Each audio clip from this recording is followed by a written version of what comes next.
আসসালামু আলাইকুম এভরিওয়ান, সবাই কেমন আছেন? আলহামদুলিল্লাহ আমরাও ভালো আছি। তো এই যে সকালবেলা হচ্ছে বাজার করে নিয়ে আসা হয়েছে। এদিকে এটা হচ্ছে মাছ। তো মাছটাকে বাজার থেকে কেটে আনা হয়েছে বন্ধুরা।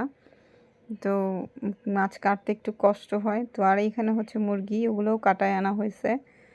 আর এখানে হচ্ছে শসা, তারপরে আছে আরও লেবু, তো আরও বিভিন্ন রকমের মশলা, তো এগুলোও আনা হয়েছে। তো বাজারে গেলে আসলে সব কিছু একসাথেই বেশিরভাগ আনা হয়। আর এখানে হচ্ছে কাঁচামরিচ, তো আরও আছে বন্ধুরা।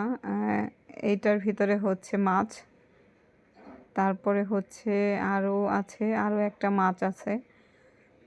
এগুলো সব কিন্তু নদীর মাছ, একদম ফ্রেশ বন্ধুরা। আমি আপনাদেরকে অন্য একটা ব্লগে আবার দেখাবো মাছগুলোকে খুলে। তো এই যে এটা হচ্ছে একদম নদীর ইলিশ, অনেক সুন্দর। মাছগুলো কিন্তু অনেক ভালো হয়েছে। তো ভিডিওটি কেমন লাগলো জানাবেন।